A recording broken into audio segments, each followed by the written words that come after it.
বাংলাদেশে এখন যে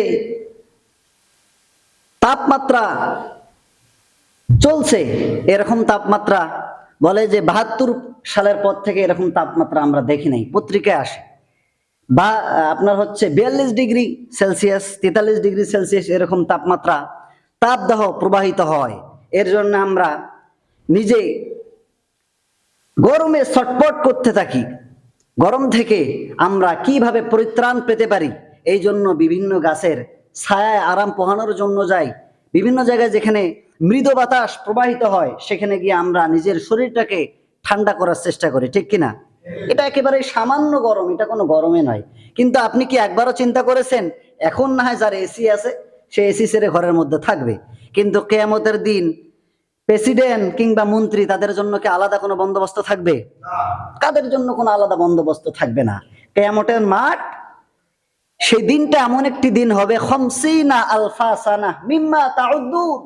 আল্লাহ তাআলা বলেন 50,000 বছর যত বড় লম্বা, এই কিয়ামতের দিনটাই হবে শুধু অত বড় লম্বা।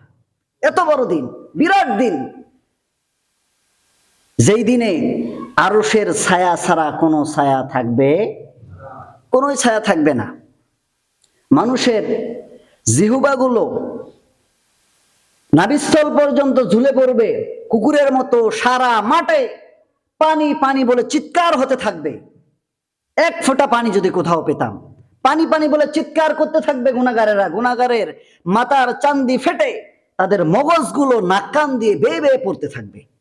সেই কঠিন বিভীষিকাময় ময়দান আল্লাহ তাআলা কায়েম করাবেন কাল কিয়ামতের দিন। সেদিন আরশের ছায়া ছাড়া কোনো ছায়া থাকবে।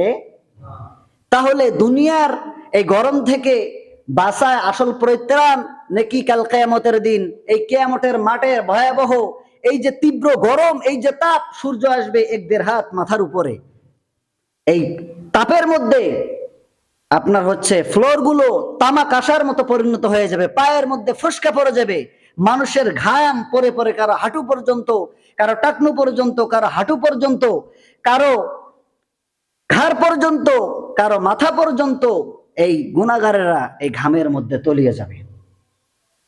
সেই কঠিন বিভীষিকাময় ময়দান, মানুষ পানি বলে চিৎকার করতে থাকবে।